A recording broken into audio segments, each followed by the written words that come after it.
Market లో invest చేసి మీ డబ్బులు డబుల్ చేసుకోవాలనుకుంటున్నారా? సుందరరామిరెడ్డి గారి లైవ్ సెమినార్ కి అటెండ్ అవ్వండి. నమస్తే, welcome to Suman TV. May 30th Akshaya Tritiya. So Akshaya Tritiya ప్రాముఖ్యత ఏంటి, అసలు ఆ రోజు ఎటువంటి దానాలు చేయాలి, అసలు ఆ రోజు బంగారం కొంటారు, అది ఎంతవరకు నిజం, ఇవన్నీ తెలుసుకోవడానికి మనతో పాటు ఉన్నారు ఆ ఫేమస్ ఆస్ట్రాలజర్ శ్రీ అనంత రామశర్మ గారు. నమస్తే సార్. నమస్కారం అమ్మా. నరసింహార్పణం. అక్షయ తృతీయ, అక్షయ తృతీయ అంటేనే బంగారం షాపులు కలకలలాడతాయి. ఫస్ట్ ఆ రోజు చాలా మంది కొంటూ ఉంటారు.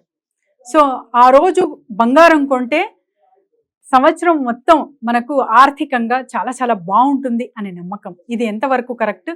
అసలు ఆ రోజు ఎటువంటి పూజలు కానివ్వండి, ఎటువంటి దానాలు కానివ్వండి, ఎటువంటి రెమెడీస్ చేసుకోవాలి గురుగారు? అక్షయ తృతీయ అనగానే మనకు గుర్తొచ్చేది మొట్టమొదట బంగారు షాపులు.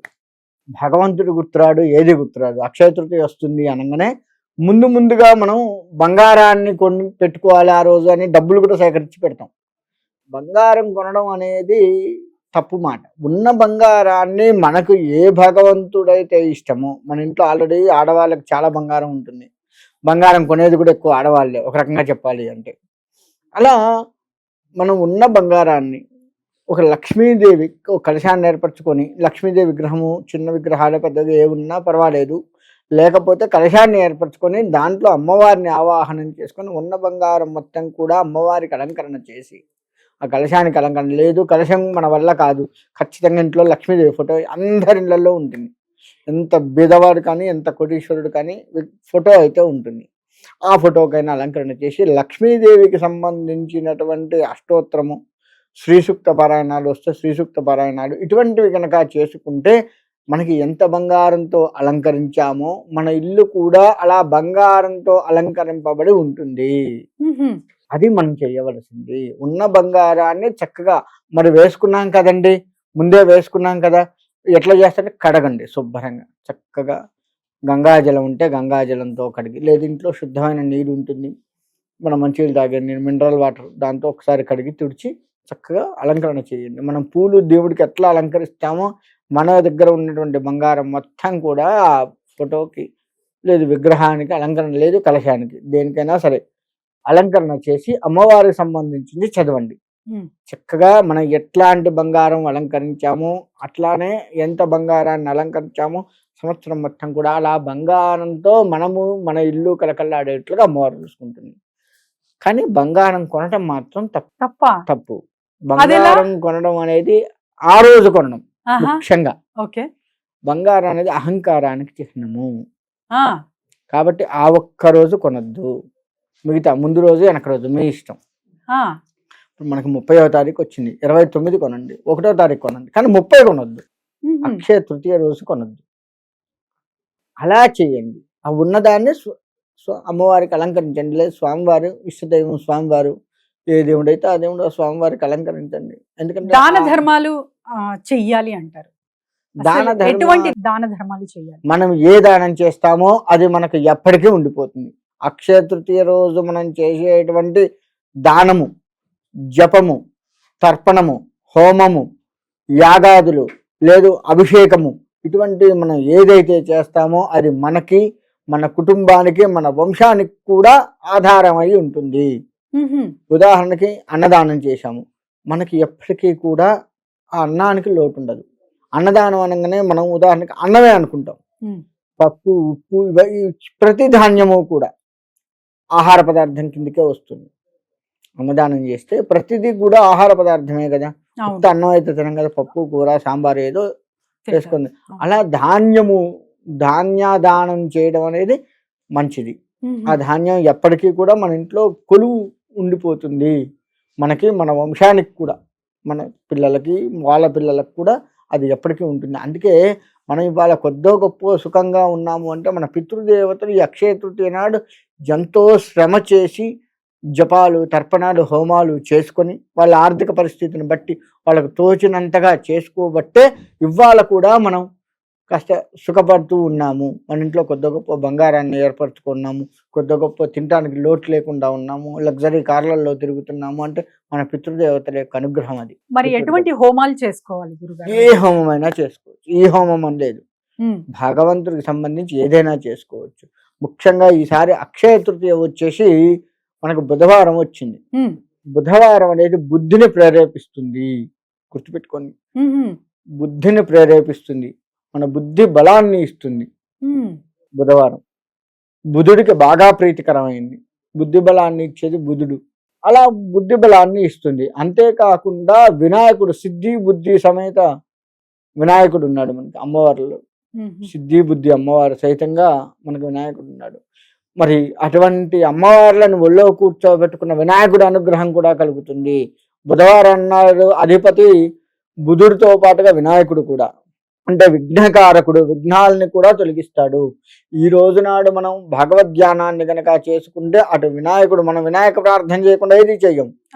కాబట్టి వినాయకుడిని స్మరించినా చాలు. లేదు వినాయకుడికి గరిక ఇష్టము, గరిక కొంత వినాయకుడి దగ్గర పెట్టి నమస్కారం చేసుకొని స్వామి నన్ను అనుగ్రహిస్తూ ఉండు అని చెప్పేసి ఆయనకు నమస్కారం చేసుకున్నా చాలు. వినాయకుడికి పానకం అంటే ఇష్టం, పానకంతో అభిషేకం చేసుకోండి. ఏది చేసినా సరే అక్షయ తృతీయ నాడు మనం ఏ పుణ్యకార్యం చేస్తామో అది మనకి ఎప్పటికీ కూడా నిలిచి ఉంటుంది. వినాయకుడికి చేస్తున్నాము కాబట్టి బుధవారం నాడు కాబట్టి వినాయకుడు కూడా ప్రీతి చెంది ఆ రోజు మనం చేసేటువంటి దాన ధర్మాలు కానీ ఏదున్నా ఆయన కూడా ప్రీతి చెంది మనకు ఎప్పుడూ కూడా ఆ సద్బుద్ధిని కలిగిస్తూ ఎటువంటి విఘ్నాలు కలగకుండా చూసుకుంటాడు. అది మనకి ఈసారి విశేషంగా ఉన్నది, బుధవారం రావడం మనకు విశేషం. ఇలా చేస్తూ ఉంటే స్వామివారికి ఏ దాన ధర్మం చేసినా సరే, వస్త్రదానం చేశాము, చక్కటి వస్త్రాలు బీదవారికి బ్రాహ్మణుడికి ఇలా దానం చేయటం వల్ల మనకి ఎప్పటికీ కూడా వస్త్రాలు ఉంటాయి.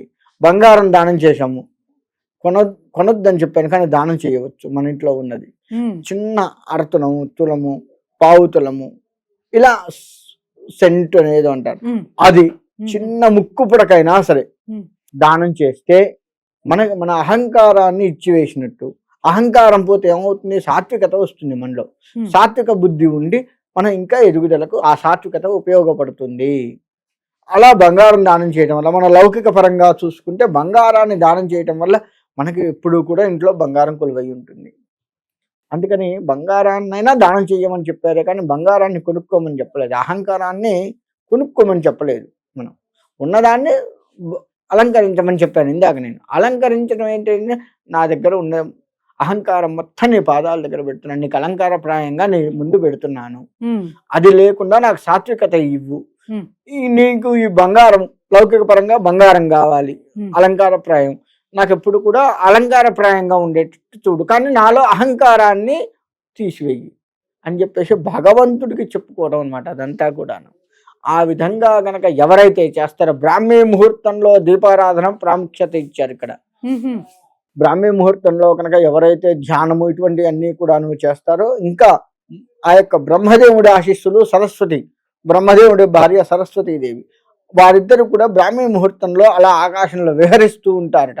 ఎవరైతే ఆ సమయంలో బ్రాహ్మీ ముహూర్తంలో కనుక ఎవరైతే ఈ విధంగా దీపారాధన చేసి భగవత్ ఆరాధన చేస్తూ ఉంటారో, పారాయణాలు కానీ ఏదైనా అభిషేకాలు కానీ ఏదైనా సరే భగవంతుడికి సంబంధించి చేస్తూ ఉంటారో, భగవంతుడు కూడా మన చెడు రాత ఏదైనా ఉంటే దాన్ని తొలగించి ఇస్తాడు.